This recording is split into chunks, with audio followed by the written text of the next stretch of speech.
प्यारे दोस्तों, आज हम आपको सुनाने जा रहे हैं एक ऐसा सच्चा वाकया जो आपके आंखों में आंसू बहेगी इंशाअल्लाह। इस कहानी को जानने के लिए आखिर तक हमारे साथ बने रहे।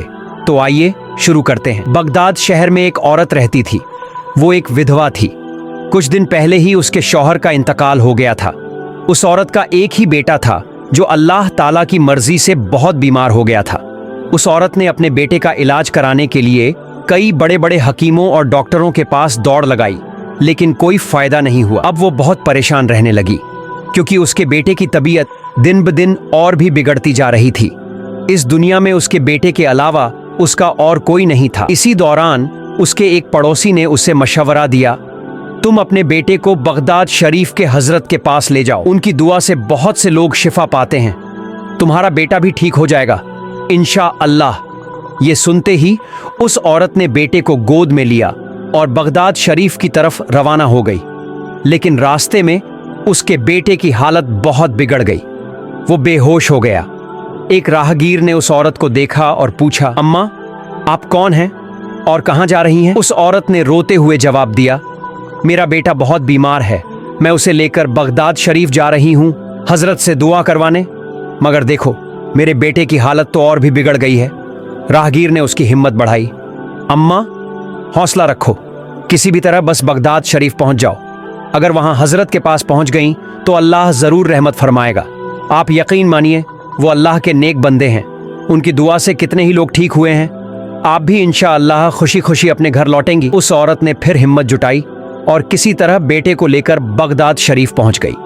जब वो हजरत के पास पहुंची तो हजरत ने उसके बेटे की हालत देखी और बहुत नरमी से कहा, ऐ अल्लाह की बंदी, अब तुम्हारे बेटे के लिए कुछ नहीं किया जा सकता। अल्लाह ताला ने उसे अपने पास बुला लिया है। अब बस अल्लाह पर भरोसा रखो और उसके फैसले को कबूल करो। ये सुनकर वो औरत चीख चीख कर रोने लगी, नहीं ये नहीं हो सकता, मेरा बेटा ही तो मेरी सारी दुनिया है, मैं उसके बिना कैसे जीऊंगी। तभी वहां एक बहुत ही प्यारा रोशनी से चमकता हुआ बच्चा आया। उसने आकर उस औरत से पूछा, अम्मा आप क्यों रो रही हैं? औरत ने उसकी तरफ देखा और कहा, बेटा तू क्या समझेगा, तू तो एक छोटा सा बच्चा है। फिर भी उस औरत ने उस प्यारे बच्चे को अपनी पूरी कहानी सुना दी।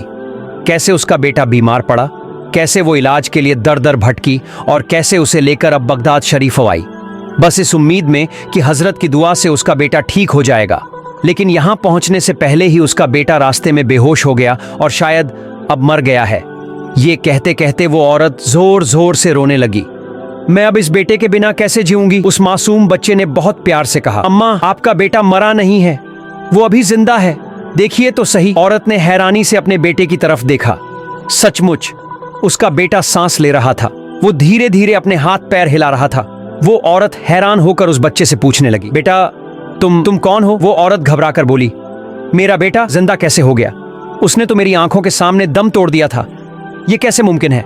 या फिर क्या वो सिर्फ बेहोश था? तभी वो प्यारा रोशन बच्चा मुस्कुराकर बोला, नहीं अम्मा, आपका बेटा सिर्फ बेहोश नहीं था, वो इस दुनिया को छोड़ चुका था, लेकिन फिर अल्लाह के हुक्म से उसे दोबारा जिंदगी दी गई है। वो औरत हैरानी से सुनती रही। बच्चा कहने लगा, अम्मा जब मैंने आपको इस तरह तड़पते हुए देखा, आपकी हालत देखी, तो मुझसे सहा नहीं गया। मैंने रो रो कर अल्लाह से दुआ की, या अल्लाह इस दुखियारी माँ की तकलीफें दूर कर दे, इसकी कोख को सुकून दे दे। तू तो सब कुछ कर सकता है, तेरे लिए कुछ भी नामुमकिन नहीं, तू चाहे तो तकदीर भी बदल सकता है। मैंने कहा, या अल्लाह इस माँ को उसका बेटा लौटा दे, इसे फिर से जीने की वजह दे दे। और अल्लाह ने मेरी दुआ कबूल कर ली। अब देखिए अम्मा, आपका बेटा आपके पास है, सही सलामत। वो औरत जोर से रो पड़ी, लेकिन इस बार उसके आंसुओं में दर्द नहीं, राहत थी। फिर वो उस बच्चे की तरफ देखकर बोली, बेटा मैं मानती हूं कि जो हुआ वो एक करिश्मा है, मगर तुम कौन हो? क्या मैं तुम्हारा नाम जान सकती हूँ? तुम्हारा असली परिचय क्या है? अभी वो बच्चा कुछ कह ही रहा था कि तभी बगदाद शरीफ के हजरत वहां आ पहुंचे। उन्होंने उस औरत के बेटे को फिर से जिंदा देखकर एक गहरी नजर उस बच्चे पर डाली और सब कुछ समझ गए। हजरत बोले, बेटा मुझे पता है अल्लाह ने तुम्हारी दुआ की वजह से इस बच्चे को जिंदगी बख्शी है, लेकिन तुमने ऐसा क्यों किया? लोग ये बात कभी मानेंगे नहीं, वो इसे अफसाना समझेंगे, ये कहेंगे कि तुम झूठ बोलते हो, दिखावा करते हो। फिर हजरत ने एक छड़ी बेंत उठाई और उस बच्चे की तरफ बढ़े। बच्चा डर गया, वो समझा शायद अब उसे मारा जाएगा। बच्चा जान बचाने के लिए भागने लगा, हजरत भी उसके पीछे पीछे दौड़े, मगर उनका इरादा मारने का नहीं था। वो तो बस डर दिखा रहे थे। भागते भागते वो बच्चा एक कब्रिस्तान के पास पहुंचा। वहां पहुंचकर वो मासूम बच्चा चिल्लाने लगा, ए कब्र में सोने वालों, मुझे इस हजरत से बचाओ। और तभी एक अजीबो गरीब मंजर देखने को मिला। कब्रों से मुर्दे उठने लगे, हर तरफ से, हर कब्र से। वो सारे मुर्दे उस बच्चे के सामने आकर दीवार की तरह खड़े हो गए। अब एक तरफ थे हजरत और दूसरी तरफ वो बच्चा, बीच में खड़े थे कब्र से उठे हुए मुर्दे। ये नजारा देखकर हजरत रुक गए। उन्होंने गहरी सांस ली और बोले, बेटा, अब मैं जान गया कि तुम कौन हो। मैं तुम्हारी ताकत के सामने कुछ नहीं कर सकता, लेकिन मैं सिर्फ इतना कहूंगा, अपनी ये ताकत इतनी छोटी उम्र में मत दिखाया करो। लोग समझ नहीं पाएंगे और तुम्हारे पीछे पड़ जाएंगे, तुम्हें झूठा कहेंगे, इल्जाम लगाएंगे। वो बच्चा बहुत मासूमियत से बोला, हजरत, मैंने ये सब जानबूझकर नहीं किया। वो माँ जिस तरह अपने बेटे के लिए बिलख रही थी, उसे देखकर मेरा दिल फट रहा था। मैं बस उसका गम सह नहीं पाया। बच्चा कहने लगा, हजरत, वो माँ अपने बेटे की मौत कैसे सहती, वो कैसे उसे अकेले दफनाती, वो कैसे जिएगी उस बेटे के बिना। मैं ये सब कुछ देख नहीं पाया, मेरा दिल फटने लगा। तभी मैंने अल्लाह से दुआ की। मैंने कहा, या रब्बुल आलमीन, अगर इस बच्चे की तकदीर में शिफा लिखी है तो उसे शिफा अता फरमा, और अगर उसे मरने के बाद फिर से जिंदगी देना मुमकिन है तो मेरी दुआ को कबूल कर ले और उसे फिर से जिंदा कर दे। ऐ अल्लाह, तू ही वो जात है जिसके लिए कोई भी चीज नामुमकिन नहीं। तू तो बस कहता है हो जा, और वो चीज हो जाती है। हम इंसान तो मजबूर हैं, लेकिन तू सब कुछ कर सकता है। बस मैंने दिल से दुआ की और मेरी आंखों के सामने वो बच्चा फिर से जिंदा हो गया। अब आप ही बताइए हजरत, क्या मैंने कुछ गलत किया? प्यारे दर्शकों, वो बच्चा कोई आम बच्चा नहीं था। वो थे इमामुल औलिया, गौसुल आजम, हजरत शेख अब्दुल कादिर जीलानी रहमतुल्लाह अलैहि। उनकी मौजूदगी लोगों के लिए रहमत बनकर आई थी। इंसान ही नहीं, जिन्नात भी उनकी बात मानते थे। उनका हर बयान ऐसा असर करता कि लोगों की आंखों से आंसू बहने लगते थे। एक एक लफ्ज से बरकत बरसती थी। उनका मकाम इतना ऊंचा था कि उनके हुक्म को सिर्फ इंसान नहीं, बल्कि जादूगर, शैतान और जिन्न भी मानने पर मजबूर हो जाते थे। लेकिन हर अच्छाई के सामने बुराई भी होती है। एक दुष्ट जिन्न जो एक बड़े सांप की शक्ल में था, रोज गौसुल आजम रहा का पीछा करता। वो जिन्न चाहता था कि किसी भी तरह उन्हें रास्ते से भटका दे, उनके नेक अमल को खत्म कर दे, पर वो कुछ भी कर पाने में नाकाम था। जब भी हमला करना चाहता, देखता लोगों की भीड़ है, हर कोई हजरत का बयान सुनकर रो रहा है, तौबा कर रहा है। लेकिन उस जिन्न ने ठान लिया था, मैं किसी भी हाल में गौसुल आजम को गुमराही में डालूंगा। एक दिन उस जिन्न ने शैतान से कहा, ऐ शैतान, तू मुझे ताकत दे, मैं उस वली को रास्ते से हटाना चाहता हूँ। लोग तो उनके लिए दीवाने हैं, वो जहाँ जाते हैं लोग उनका बयान सुनने के लिए पागल हो जाते हैं। ये सब मुझसे देखा नहीं जाता। मैं चाहता हूँ कि लोग उनके पास न जाएं, वो किसी को ईमान की राह पर न ला पाएं, कोई कलमा न पढ़े उनके जरिए। शैतान ने उसे ताकत दी और फिर एक दिन गौसुल आजम रहे अपने मदरसे में तालीम दे रहे थे। छोटे बड़े, बड़े बड़े आलिम सब मौजूद थे। हर कोई अदब से बैठा उनकी बात सुन रहा था। किसी को होश तक न था कि क्या होने वाला है। तभी एक बड़ा सा सांप दीवार की छत से सीधे मजमे के बीच आ गिरा। लोगों में भगदड़ मच गई, हर कोई डर गया। वो सांप तो बहुत ही बड़ा था और वो सीधा गौसुल आजम की तरफ हमला करने के लिए बढ़ा। लोग डर के मारे भागने लगे, कोई इधर कोई उधर। लेकिन उस समय गौसुल आजम रहे की रूहानी ताकत का एक और करिश्मा सबने देखा। कुछ लोग जो बड़े पीर से सच्चा प्यार करते थे, वो ये सब देखकर परेशान हो उठे। लेकिन बड़े पीर अब्दुल कादिर जीलानी रहमतुल्लाही अलैहि तो अपनी जगह से 1 इंच भी नहीं हिले। उनके चेहरे पर न कोई डर था, न कोई घबराहट, बल्कि वो तो बिल्कुल इत्मीनान से बैठे रहे और अपना बयान जारी रखा। तभी वो बड़ा सांप धीरे धीरे सरकता हुआ उनके पांवों तक आ गया, फिर उनके जिस्म मुबारक से लिपटने लगा और धीरे धीरे धीरे धीरे उनकी गर्दन तक पहुंच गया और उसे भी लपेट लिया। लेकिन हजरत ने न तो अपना बयान रोका और न ही चेहरे पर कोई शिकन आने दी, जैसे उन्हें इस सांप की कोई परवाह ही नहीं।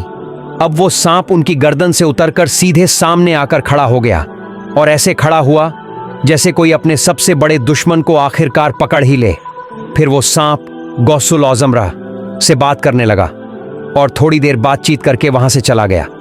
लोग हैरान रह गए, सब सोचने लगे क्या ये सांप उन्हें काटेगा, क्या नुकसान पहुंचाएगा। लेकिन कुछ भी नहीं हुआ। अब परेशान लोग हजरत के सामने आकर बोले, हुजूर, ये तो एक नामुमकिन सी बात है, इतना बड़ा डरावना सांप जो एक झटके में किसी की जान ले सकता है, वो आपको कुछ नहीं कर पाया। वो तो आपकी गर्दन तक लिपटा था, लेकिन फिर भी कुछ नहीं हुआ। और वो आपके सामने खड़ा होकर क्या कह रहा था? तब बड़े पीर अब्दुल कादिर जीलानी मुस्कुराकर फरमाते हैं, तुम लोग जिस सांप को देख रहे थे वो असल में हमारा दुश्मन था। वो चाहता था कि मेरा बयान बंद हो जाए, अल्लाह और रसूल सल्लल्लाहु अलैहि वसल्लम का जिक्र रुक जाए। वो बहुत समय से मेरी ताक में था, मुझे नुकसान पहुंचाना चाहता था। आज जब उसने हिम्मत करके मुझे जकड़ लिया तो उसे लगा शायद वो कामयाब हो जाएगा, लेकिन जैसे जैसे वो मेरे जिस्म से लिपटा उसकी सारी ताकतें खत्म होने लगीं। वो मेरा कुछ नहीं बिगाड़ सका, क्योंकि मेरे रब की हिफाजत सबसे बड़ी है। फिर हजरत बताते हैं, वो सांप मुझसे कहने लगा, ऐ गौसुल आजम, मैंने बहुत से अल्लाह वाले देखे हैं जो कभी नमाज नहीं छोड़ते थे, जिनके दिलों से अल्लाह का जिक्र कभी नहीं रुकता था। मैंने उन्हें भी ईमान से भटका दिया था, लेकिन सिर्फ आपसे हार गया। तब मैंने उससे कहा, मौत का मालिक सिर्फ अल्लाह है और तू तो बस एक मामूली सांप है। एक दिन तुझे भी मरना है, और जब तक मेरा रब चाहता है तू मेरा कुछ नहीं बिगाड़ सकता। अल्लाह की रहमत से तू हार गया।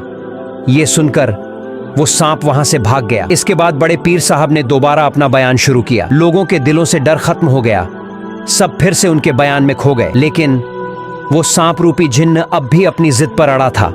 उसका दोस्त तो शैतान था। उसने सोचा, इस बार मैं हार गया, पर अगली बार डर कर नहीं भागूंगा। मैं इस पीर को उनके ईमान से जरूर गिराऊंगा। लेकिन वो नहीं जानता था कि ये कोई आम पीर नहीं, ये हैं पीरों के पीर, गौसुल आजम अब्दुल कादिर जीलानी रहमतुल्लाही अलैहि। अब वो जिन्न इंतजार करने लगा एक और कोशिश का। वो सांप रूपी जिन्न अब भी अपनी जिद पर कायम था। उसके दिल में एक ही बात घूम रही थी, अगर किसी दिन ये पीर मुझे अकेला मिल जाए तो मैं उसका काम तमाम कर दूंगा, उसे उसके रास्ते से हटा दूंगा। फिर एक दिन उसे वो मौका मिल ही गया।